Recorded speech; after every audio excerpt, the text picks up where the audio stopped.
Hi, everybody. By way of concluding the course, I just wanted to make you a brief video that gives you a kind of summary and an overview of what we covered in the class as a kind of just a final piece of punctuation on our 4-month-long conversation about the history and philosophy of Indian Buddhism. So we began the class by looking at some work from Karl Potter. And we noted there that Indian philosophy, and here Buddhist philosophy is certainly to be included, and indeed as an exemplar, is a path philosophy, a philosophy whose main goals are to articulate the conditions and possibilities of human flourishing. And the Buddhist philosophers articulate that goal in terms of retooling some concepts that function very centrally in not just Buddhist philosophy, but other Indian philosophies as well. The main concept of which, for our purposes, was the concept of the Dharma, which we noted in our reading of the Dhammapada has many different definitions. It refers to any spiritual teaching which leads to liberation, moksha, vimutti, liberation from suffering, liberation from cyclic existence, from samsara, the continual process of being born and reborn and dying and redying. And we saw that the Buddha's life, the story of the Buddhist life that has been passed down through the various strands of literature that we've treated of in this class, tell the story of a person who rejects the opulence and opportunity of a fairly rich life, not just rich monetarily, but rich from a cultural perspective. And for this reason, abandons what looks like a very good life in order to pursue something perhaps a bit more rigorous and austere. The reason for that is because there is an existential predicament that even the best life from a cultural and monetary point of view doesn't really address, and that is the problem of dukkha, problem of suffering or misery or unsatisfactoriness.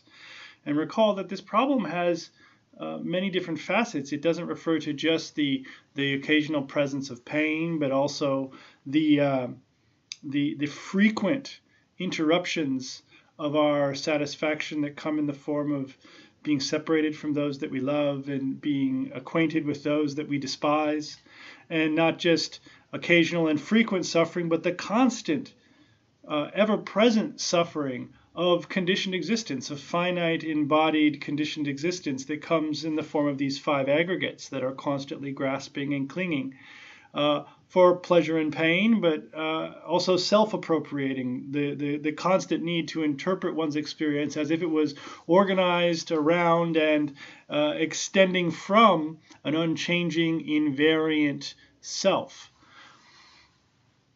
But we aren't, according to the Buddhists at least, any kind of self or Atman, and therefore this constant self-interpretation as if we are is a fundamental error, a fundamental piece of ignorance, or avidya, ignorance.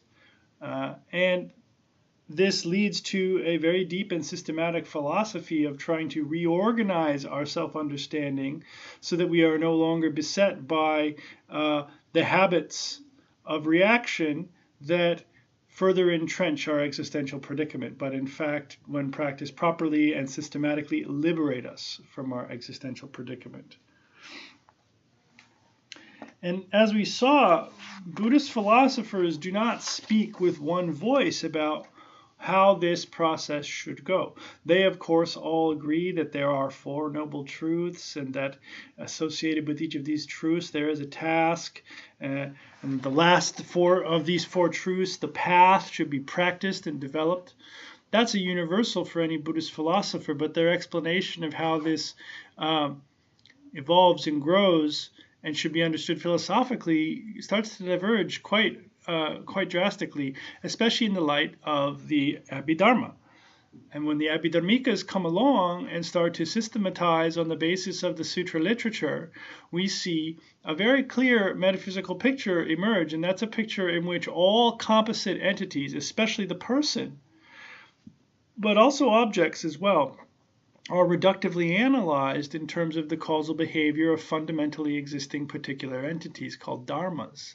And these dharmas are momentary blips of matter and awareness, which when organized in the right way, give our perceptual apparatus and our introspective gaze the appearance of a medium-sized dry good, the appearance of an unchanging self. But really, just like the fan that makes a circle in the snow when it spins fast enough, that is not yet to say that I'm holding in my hand a circle. Rather, I am holding a four-bladed fan with a pinion in the middle, similarly to the four aggregates with their living body. And just because I race around in this minded body at a certain velocity and with a certain degree of coherence in my behavior in a world does not yet mean that I am a singular entity called a self. I am simply a collection of aggregates, organized person-wise, that is giving others and myself the interpretive materials to form a belief that I'm a self. But I am not in fact a self, because I have not yet understood the rate and the coherence with which my patterned activity, both within and without, creates that impression. And as I become more aware of how that's happening in real time, my pre-reflective habitual self-interpretation, as if I were a self, starts to become disintegrated. Now, the interesting thing here about the Abhidharmic systematization, this reductive analysis, where all composite wholes are reductively analyzed in terms of fundamentally existing dharmas that have a nature, a svabhava, is that this motivates two forms of critique, two ways of criticizing that particular way of systematizing. The first and most obvious of which is the Madhyamaka view, which instead of claiming, like the Abhidharmika, that there is an ultimate truth that pertains to momentarily existing dharmas, and a conventional truth which pertains to the objects and subjects in the world that we take ourselves to be and have.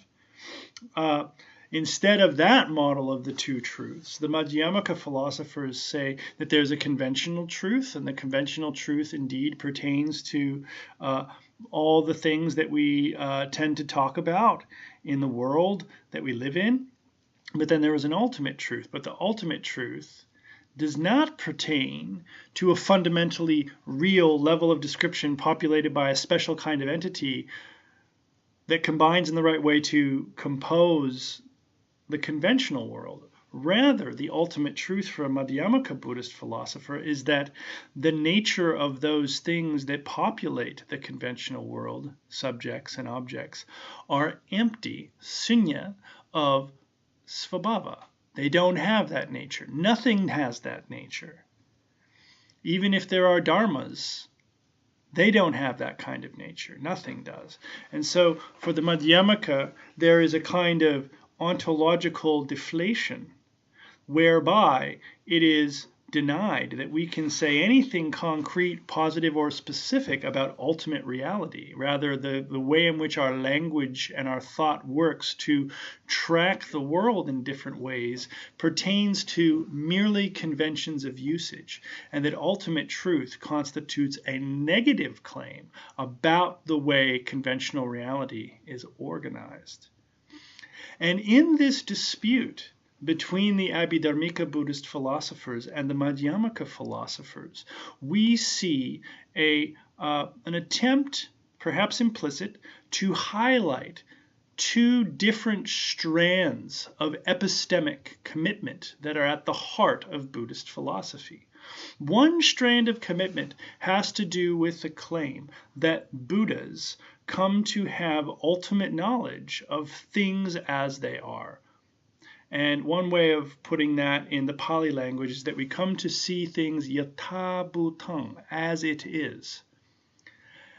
By contrast, the other strand is one of deep skepticism and an attempt to relinquish any commitments or habitual grasping towards views, ditthi, views, even samaditthi, right view, which is the final factor in the wisdom section of the Eightfold Noble Path. So the Abhidharmika philosophical systems represent an emphasis on this claim that the enlightened being has a special kind of knowledge of how phenomena really are beyond the veil of appearances, beyond the conditions of samsaric existence. That's what makes the person, an enlightened person, liberated, is that they have seen through the causal matrix of dependently originated particulars to apprehend through that insight an unconditioned deathless element called nibbana or nirvana. By contrast, the Madhyamaka philosophers can be understood as emphasizing those aspects of the teaching that focus on a relinquishment of theoretical commitments, of metaphysics, the claim to the philosophical attempt to articulate what reality is ultimately like. And that is a strand of thought that is also deeply embedded in the heart of the earliest Buddhist texts that we have. And so rather than seeing these two systems as opposed to each other, which philosophically they are, we can also see them as reflections of epistemic claims that are made in Buddhist texts that, when systematized in very specific ways, create versions of Buddhist philosophy that are at odds with each other. Another way of thinking about the criticisms faced by Abhidharmika philosophers is to consider again the Yogacara philosophical system, which, in addition to criticizing certain problems in the Abhidharmic scholastic literature, are also critical of Madhyamaka philosophical approaches as well. And certainly the Madhyamaka philosophers are critical of their Yogacara counterparts. The view there is something like the following. The Yogacara philosophers attempt to understand the deep-rooted mental structures that must be in place underneath the surface of our ordinary sensory cognitive interaction with the world. And on the basis of explaining that undergirding, that the storehouse consciousness, and the manas vijnana, the appropriating seventh consciousness, which habitually takes the storehouse consciousness erroneously to be a self, that kind of container of karmic potentiality, the Sanskrit word there, recall, was bija, seeds, that model is meant to correct for a perceived imbalance in the Abhidharmic scholastic model, which doesn't seem to have the resources to explain how deep karmic conditioning can remain potentially active for a sentient being while not being currently active. And so the storehouse is meant to explain how it's possible that actions I took in many lifetimes ago, which have not yet come to fruition, could potentially come to fruition if the world gave me the right kind of excuse to allow that fruit to come to fruition in my current actions. The complaint against the Abhidharmic view here is that it doesn't say enough about how this deep conditioning capacity that we all have, according to the Buddhist model, is possible. So also, in relation to the Madhyamaka, we can understand the Yogacara view as an attempt to explain how this erroneous sense of interpreting the world as if it was composed of well-defined substances that have svabhava comes about. And it comes about, according to the Yogacara philosopher, as the result of a kind of projection. A projection born of habitual karmic reactions stored in the alaya vijnana, the storehouse consciousness. And so, as we noted in the introduction to the translation of Asanga's work that we read at the very outset of our discussion of the Yogacara, the translator there, Keenan, notes that the Yogacara philosopher goes a bit further than their Madhyamaka counterpart in explaining how things can A, actually be empty, and B, appear as if they were not empty. Why? Because the mind has this deep propensity to project onto the world outside of itself. And it is that theme of projection and self-interpretation that also helps to animate the Buddhist logicians and epistemologists. namely Dignaga and Dharmakirti, who make this very strong distinction between perception and inference. And by making that distinction, try to explain how we are in the near constant habit of interpreting our inferences as if they were actual perceptions, when in actuality, according to them, we are very rarely ever in contact with the world through pure perception. Why? Because we're constantly interpreting the world discursively according to our conceptual architecture.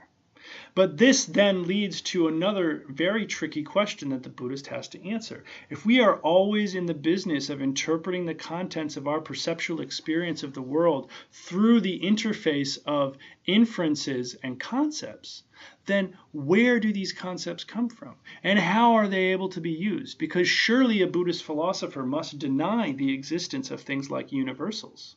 But as we discussed in class, it seems, at least prima facie, on the face of it, that when we use concepts, we are using them precisely to connect particular instantiations of a universal to the universal itself. But if there are no universals, if there are no permanent, unchanging, abstract entities, then how do concepts do the work of referring to particular things in a veridical way? And here we saw that our Buddhist logicians and epistemologists have an ingenious answer, and that is the theory of epoha, which says that concepts actually manage to refer to a cluster of particulars through the logic of exclusion rather than inclusion.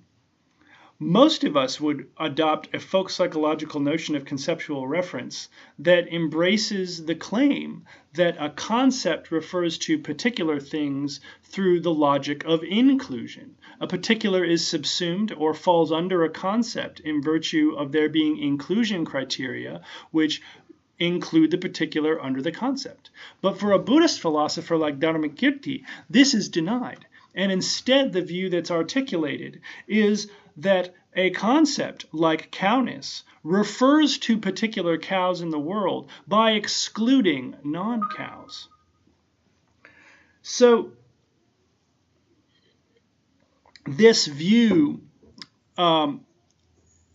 pushes further the Yogacara philosophy that we are in the constant habit of interpreting the world as if it's something stable and outside of ourselves, when actually what we're doing is interpreting a way of, we are interpreting the world in terms of a conceptual scheme that we have adopted through a process of karmic formation, enculturation, and growth.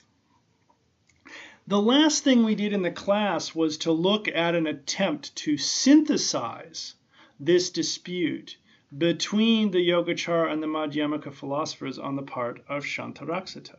And there we saw that the view was quite ingenious because he follows arguments from both Vasubandhu's Yogacara stage, the three natures arguments against the independent existence of Rupa Dharmas, material atoms. And he also follows arguments from the self-intimating nature of perception that we found in Dignaga and Dharmakirti, the view that every act of perception is also an act of self-awareness. And he combines those views to endorse what looks like a Yogacara view.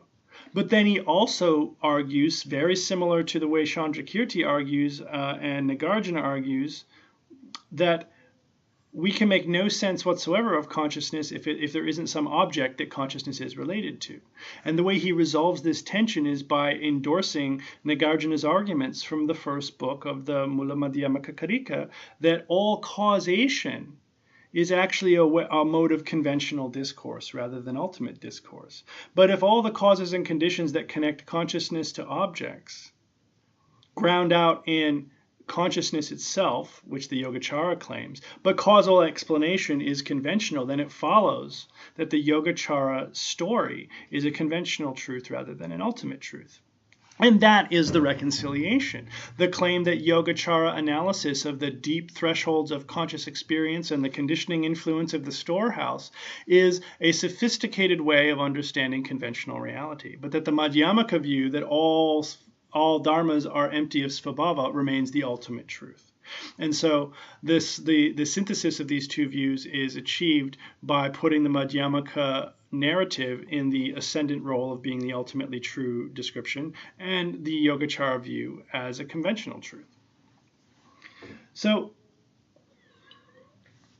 the takeaway from all of this, from a philosophical point of view, I think, is to note that depending on what you choose to emphasize, this will have a massive influence over the kinds of stories that you tell. And we see the Buddhist philosophers are a beautiful example of how this goes. When you focus on the parts of your view that emphasize skepticism and metaphysical agnosticism, you get something that looks like a Madhyamaka picture. When you focus on the parts of your view that emphasize direct apprehension of reality as it is, you can generate something like an Abhidharmic view. And so, stepping outside of the threshold of Buddhist philosophy for a moment, we can note that there's always this act of interpretation which generates for us a story that we tell on the basis of presuppositions and that we endorse about what's important and what's not important. And it's always philosophically and psychologically perspicuous to be aware of what those priors are that cause us to value some things over others, to pay attention to some things rather than others, and to be aware of how those priors exercise a conditioning influence over the kinds of stories we tell about our lives and the kinds of beliefs that we adopt and actions that we take. And I think that that is a kind of lesson that's not only embedded in the first order content of the Buddhist philosophical literature that we explore in the course. I think that lesson can also be extracted on the basis of looking at the way the contours of the literature have evolved through different schools of thought. So allow me again to thank you all for taking the course. I hope you got something out of it, and I look forward to running into many of you again on the campus in the semesters to come, and that you all have a wonderful break, and happy holidays. Take care.